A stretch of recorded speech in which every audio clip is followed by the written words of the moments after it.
അസ്സലാമലൈക്കും. അപ്പൊ ഞാൻ ഇന്ന് നല്ലൊരു സ്വീറ്റ് ബണ്ണിന്റെ റെസിപ്പി ആയിട്ടാണ് വന്നത്. നമ്മുടെ വീട്ടിലെ പ്രോഗ്രാംസ് ഒക്കെ ഉണ്ടാകുന്ന സമയത്ത് ചോറെല്ലാം കഴിഞ്ഞാൽ നമ്മൾ എന്തെങ്കിലും ഒരു സ്വീറ്റ് നമ്മൾ റെഡിയാക്കും. ഒന്നെങ്കിൽ പായസം, അല്ലെങ്കിൽ പുഡിങ്, കേക്ക്. അപ്പൊ ഇതും അതിന്റെ കൂടെ തന്നെ സെർവ് ചെയ്യാൻ പറ്റിയ നല്ലൊരു സ്വീറ്റ് ഐറ്റം ആണ്. അപ്പോൾ നല്ല ഭംഗിയാണ്, കളർഫുൾ ആണ്, പ്ലസ് നല്ല ടേസ്റ്റും ആണ്. അപ്പോൾ നിങ്ങൾ ഇത് കണ്ടിട്ട് നിങ്ങൾ ട്രൈ ചെയ്ത് നോക്കൂ.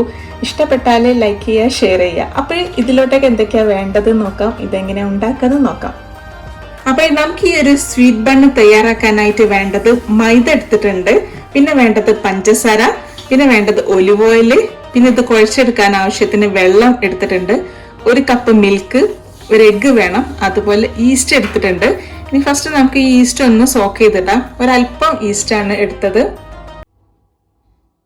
അതൊരു ബൗളിലോട്ടേക്ക് ഇട്ട് കൊടുക്കാം. എന്നിട്ട് ഒരല്പം വെള്ളം ഒഴിച്ചു കൊടുക്കാം. ഒരു 2 ടീസ്പൂൺ വെള്ളം മതി. എന്നിട്ട് ഇതൊന്ന് ഷേക്കാക്കി കൊടുക്കാം. ഇനി നമുക്കൊരു ബൗളിലോട്ടേക്ക് മൈദ ഇട്ട് കൊടുക്കാം. ഞാൻ ഏകദേശം ഒരു 5 കപ്പ് മൈദ എടുക്കുന്നുണ്ട്. ഇത് ചെറിയ കപ്പാണ്. ഇനി ആവശ്യത്തിന് ഉപ്പിട്ട് കൊടുക്കാം. അതിനുശേഷം പഞ്ചസാര, 1/2 ടീസ്പൂണാണ് പഞ്ചസാര ചേർത്ത് കൊടുക്കുന്നത്. ഇനി ഇതൊന്ന് മിക്സ് ആക്കിയതിന് ശേഷം കുറച്ച് ഒലിവ് ഓയിൽ ചേർത്ത് കൊടുക്കാം. എഗ്ഗ് പൊട്ടിച്ച് ഒഴിച്ചു കൊടുക്കാം. അതിനുശേഷം ഈസ്റ്റ് കലക്കി വെച്ചത്. ഇനി വേണ്ടത് പാൽ ഒഴിച്ചു കൊടുക്കാം. ഇപ്പം വെള്ളം. ഇനി ഇതൊന്ന് ശരിക്കും ഒന്ന് മിക്സ് ആക്കി കൊടുത്തതിന് ശേഷം നോക്കിയിട്ട് വെള്ളം ഒഴിച്ചു കൊടുത്താൽ മതി.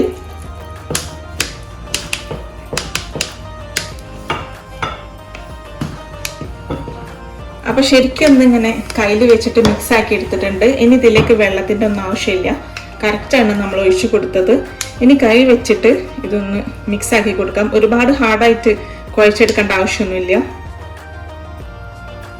കയ്യിലേക്ക് കുറച്ച് ഒലിവ് ഓയിൽ ഒഴിച്ചു കൊടുത്തതിന് ശേഷം എന്നിട്ടൊന്ന് മിക്സ് ആക്കാം. അപ്പൊ ഈ ഒരു രീതിക്കാണ് ഇത് കുഴച്ചെടുത്തത്. ഇനി ഇതിന്റെ മുകളിലോട്ടേക്ക് ഒരല്പം ഒലിവ് ഓയിൽ ഒഴിച്ചു കൊടുക്കാം.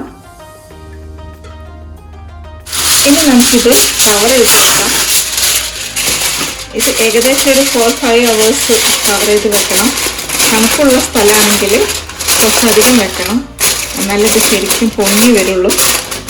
അപ്പോൾ ഞാനിതൊരു 5 hours കഴിഞ്ഞതിന് ശേഷമല്ല ഇപ്പോഴും ഓപ്പൺ ചെയ്യുന്നത്. ഓൾമോസ്റ്റ് ഒരു 8 hours വെച്ചിട്ടുണ്ടായിരുന്നു. അപ്പോഴാണ് ശരിക്കും ഒന്ന് പൊങ്ങി വന്നത്. നമ്മുടെ അവിടെ ക്ലൈമറ്റ് ഒക്കെ ഒന്ന് ചേഞ്ച് ആയിട്ടിട്ട്, അപ്പോൾ അത്ര ചൂടൊന്നുമില്ല. അതുകൊണ്ട് വളരെ സമയം എടുത്തിട്ടാണ് ഇത് പൊങ്ങി വന്നത്. അപ്പം നിങ്ങളുടെ ക്ലൈമറ്റിനനുസരിച്ചിട്ട് വേണം ഇത് കവർ ചെയ്ത് വെക്കാൻ. ഇപ്പം ശരിക്കും ഒന്ന് പൊങ്ങി വന്നിട്ടുണ്ട്. ഇനി ഇത് ഡിവൈഡ് ചെയ്യാം, ഹാഫ് ആക്കിയിട്ട് ഇത് വേറൊരു ബൗളിലോട്ടേക്ക് ഇട്ട് കൊടുക്കാം. ഇതിന്റെ പകുതി, അപ്പോൾ പകുതി ഇതിൽ തന്നെ വെക്കാം. ഇനി നമുക്ക് ഇതിലേക്ക് വേണ്ടത് കൊക്കോ പൗഡർ ആണ്. കാഡ്ബറിന്റെ കൊക്കോ പൗഡർ ആണ് എടുത്തത്. അപ്പോൾ ഇതൊരു 3 ടീസ്പൂൺ ഇട്ട് കൊടുക്കാം. എന്നിട്ട് ശരിക്കും ഇതൊന്ന് കുഴച്ചു കൊടുക്കാം. അപ്പൊ ഇത് ഈ ഒരു രീതിക്ക് കുഴച്ചെടുക്കണം. ഇത് കുറച്ച് സമയം എടുത്തിട്ട് കുഴക്കണം, എന്നാലേ ഇത് എല്ലാ സ്ഥലത്തോട്ടേക്കും പിടിക്കുള്ളൂ. ഈ ഒരു കൊക്കോ പൗഡർ ഇത് ഹെർഷസോ ന്യൂട്രിലൊക്കെ ആകുമ്പോൾ പെട്ടെന്ന് മിക്സ് ആയി കിട്ടും. പൗഡർ ആവുന്ന സമയത്ത് കുറച്ചധികം കുഴക്കണം. ഇനി എല്ലാ സ്ഥലത്തോട്ടേക്കും മിക്സ് ആയിട്ടില്ലെങ്കിൽ കുറച്ച് ഒലിവ് ഓയിൽ ഒഴിച്ചെടുത്താൽ മതി. എന്നിട്ട് വീണ്ടും കുഴക്കാം. അപ്പൊ ഇത് ശരിക്കും കുഴച്ചെടുത്തിട്ടുണ്ട്. കുഴച്ചെടുത്തതിന് ശേഷം കയ്യിൽ കുറച്ച് ഒലിവ് ഓയിൽ ഒന്ന് സ്പ്രെഡ് ചെയ്ത് കൊടുത്തിട്ടുണ്ട്. അതിനുശേഷം ഈ ഒരു രീതിക്ക് ബോൾസ് ആക്കി എടുക്കണം, ഇങ്ങനെ.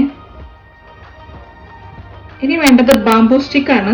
ഇത് ഞാനൊരു 20 minutes സോക്ക് ചെയ്ത് വെച്ച ബാംബൂ സ്റ്റിക്കാണ്. ഇനി ഇതിലോട്ടേക്ക് ഒന്ന് ഇങ്ങനെ കുത്തി കൊടുക്കാം, ഈ ഒരു രീതിക്ക്.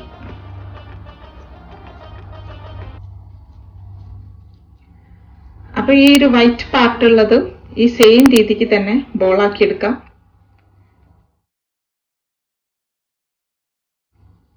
അതും ഈ ഒരു ബാംബൂ സ്റ്റിക്കിലോട്ടേക്ക് ഇങ്ങനെ കുത്തി കൊടുക്കാം. നെക്സ്റ്റ് വീണ്ടും ചോക്ലേറ്റ് പാർട്ട് ഉള്ളത്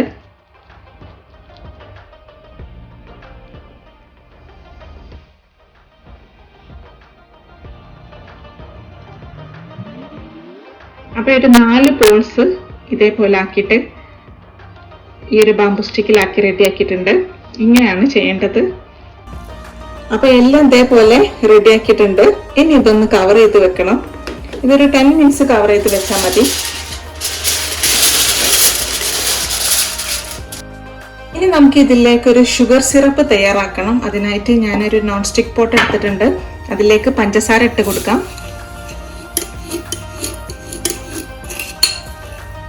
പിന്നെ വേണ്ടത് നമുക്ക് ഓറഞ്ച് ആണ്. ഒരു ഓറഞ്ച് ഫുൾ എടുത്തിട്ടുണ്ട്. ഇനി ഫസ്റ്റ് നമുക്ക് ഇതിന്റെ സ്കിൻ ഒന്ന് ഗ്രേറ്റ് ചെയ്തെടുക്കാം. ഇതിന്റെ വൈറ്റ് കുടുങ്ങാതെ വേണം ഗ്രേറ്റ് ചെയ്യാൻ. ഇതിന്റെ വൈറ്റ് കുടുങ്ങിയാൽ ഭയങ്കര കയ്പ് ടേസ്റ്റ് ആയിരിക്കും. അപ്പൊ ഈ ഒരു സിറപ്പിന് ഓറഞ്ച് ഫ്ലേവർ ആയിരിക്കും ഉണ്ടാവുക. സ്കിൻ എടുത്ത് കഴിഞ്ഞതിന് ശേഷം ഇനി വേണ്ടത് ഓറഞ്ചിന്റെ ജ്യൂസ് ആണ്. ഈ ഒരു ഓറഞ്ചിന്റെ ജ്യൂസ് കംപ്ലീറ്റ് ആയിട്ട് വേണം.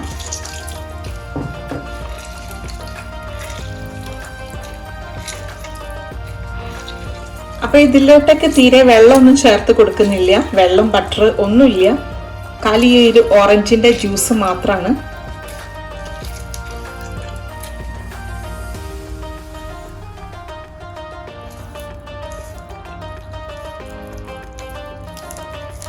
അപ്പോൾ ഇതിന്റെ ജ്യൂസ് ഒക്കെ എടുത്ത് കഴിഞ്ഞു. അപ്പോൾ ഇത് കളയേണ്ട ആവശ്യമൊന്നുമില്ല കേട്ടോ. വെറുതെ വേസ്റ്റ് ആക്കണ്ട, ഇത് കഴിച്ചോളൂ. ശരിക്കും ഇതിന്റെ ജ്യൂസ് ഇല്ലെങ്കിലും നല്ല ടേസ്റ്റ് തന്നെ കേട്ടോ. അപ്പൊ ഇത് ഇനി അടുപ്പത്തോട്ടേക്ക് വെച്ചിട്ടുണ്ട്. ഇനി ഈ പഞ്ചസാരൊക്കെ ഒന്ന് മെൽറ്റ് ആവട്ടെ. അപ്പൊ ഈ ഒരു ഓറഞ്ച് സിറപ്പ് റെഡി ആയിട്ടുണ്ട്. നല്ലൊരു സ്മെല്ലാണ് വരുന്നത്. ഈ ഓറഞ്ചിന്റെ ഫ്ലേവർ സൂപ്പറാണ് കേട്ടോ ഈ ഒരു സിറപ്പ്. അപ്പൊ ഈ ഒരു പരിവാകുന്ന സമയത്ത് ഓഫാക്കിയാൽ മതി. ഇത് കണ്ടില്ല, ഒരു ഗമ്മി ഫീല് വരുന്ന സമയത്ത് ഓഫാക്കിയാൽ മതി. ചൂടായി കിടക്കുന്ന ഓയിലിലോട്ടേക്ക് നമുക്കിതൊന്ന് ഫ്രൈ ചെയ്തെടുക്കാം. ഞാനൊരു 10 മിനിറ്റ്സ് കഴിഞ്ഞതിന് ശേഷമാണ് ഇപ്പോൾ അലൂമിനിയം ഫോയിൽ മാറ്റിയത്. ഇനി നമുക്കിത് ഫ്രൈ ചെയ്യാം. ഇത് ബേക്ക് ചെയ്തെടുക്കല്ല, ഇത് ഡീപ്പ് ഫ്രൈ ആണ് ചെയ്യുന്നത്.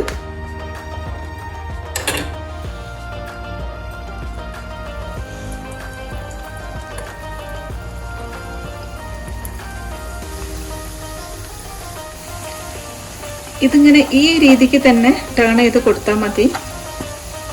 ഇതിങ്ങനെ തന്നെ ടേൺ ആയിട്ട് കിട്ടും. കണ്ടില്ലേ, അങ്ങനെ ചെയ്താൽ മതി.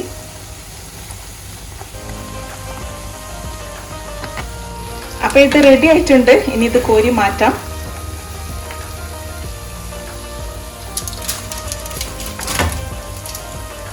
ലാസ്റ്റ് കുറച്ച് പൊടി ബാക്കി ഉണ്ടായിരുന്നു. അത് ഞാനൊരു ടൂത്ത് പിക്കിലോട്ടേക്കാണ് ഇപ്പോഴൊന്ന് കുത്തി കൊടുക്കുന്നത് ഈ രീതിക്ക്. അപ്പോൾ രണ്ടും കൂടെ മിക്സ് ആക്കിയതാണ്. ഇങ്ങനെ വേണമെങ്കിലും ചെയ്യട്ടോ നിങ്ങൾക്ക്. ഇത് സംഭവം നല്ല ലുക്ക് ഉണ്ടല്ലേ, രണ്ടും കൂടെ മിക്സ് ആക്കി ചെയ്തിട്ട്. എന്നിട്ടൊന്ന് ഫ്രൈ ചെയ്തെടുക്കാം. വാവ്, നല്ല ബ്യൂട്ടിഫുൾ ഉണ്ട് കാണാൻ. ഇത് ശരിക്കും ടൂത്ത് പിക്കിൽ ചെയ്യുകയാണെങ്കിൽ ഇങ്ങനെ ഫ്രൈ ചെയ്തെടുക്കാൻ നല്ല സിമ്പിൾ ഉണ്ട് കേട്ടോ. അപ്പോൾ നമ്മുടെ ചീനച്ചട്ടിയൊക്കെ ഉണ്ടല്ലോ, ചെറിയ ചീനച്ചട്ടി ഇരുമ്പിൻ്റെ, അതിൽ ഫ്രൈ ചെയ്തെടുത്താൽ മതി. അങ്ങനെ ആകുമ്പോൾ കുറച്ച് ഓയിൽ മതി. ഇതിങ്ങനെ ആകുമ്പോൾ കുറേ ഓയിലൊക്കെ വേണം. വാ. അപ്പോൾ ഈ ഒരു ചെറുത് ഇങ്ങനെ ഫ്രൈ ചെയ്തെടുത്തിട്ടുണ്ട്. അപ്പോൾ എനിക്കിത് നല്ല ഇഷ്ടപ്പെട്ടു കേട്ടോ. ഈ ഒരു സ്റ്റൈല് ഈ ഒരു ടൂത്ത് പിക്കിൽ ചെയ്തിട്ട് നല്ല ബ്യൂട്ടിഫുള്ളും ഉണ്ട്. ശരിക്കും ഒരു വേറെ തന്നെ ലുക്ക്. അപ്പം നിങ്ങൾക്ക് വേണമെങ്കിൽ ഈ രീതിക്കും ചെയ്യാൻ മറക്കരുത്. അപ്പോൾ കംപ്ലീറ്റ് ഫ്രൈ ചെയ്തെടുത്തിട്ടുണ്ട്. അപ്പോൾ കുറച്ചൊന്ന് ചൂട് തങ്ങിയതിന് ശേഷമാണ് ഇനി നമുക്കിതിൽ സിറപ്പ് സ്പ്രെഡ് ചെയ്യേണ്ടത്. ഇനി നമുക്കിതിൻ്റെ മുകളിൽ കൂടെ ഒന്ന് ഇതേപോലെ ഒന്ന് സ്പ്രെഡ് ചെയ്ത് കൊടുക്കാം. ഇനി ഡിപ്പ് ചെയ്യണമെങ്കിൽ ഡിപ്പ് ചെയ്തിട്ട് വേണമെങ്കിൽ ചെയ്യാം, നിങ്ങളുടെ ഇഷ്ടമാണ്. ഇനി ഇതൊന്ന് ടേൺ ചെയ്ത് കൊടുക്കാം. ടേൺ ചെയ്ത് കൊടുത്തതിന് ശേഷം വീണ്ടും ഇതൊന്ന് സ്പ്രെഡ് ചെയ്ത് കൊടുക്കാം.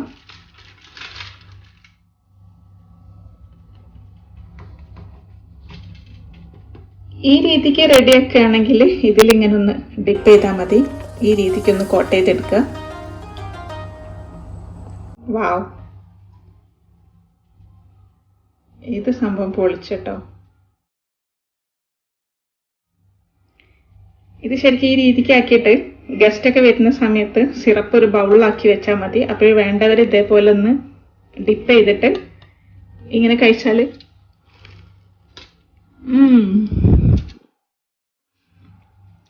വാവ്, മാഷാഅല്ലാഹ്, സൂപ്പർ ടേസ്റ്റ്. ഈ ഓറഞ്ചിന്റെ ഫ്ലേവർ സംഭവം എന്ത് രസം അറിയാം.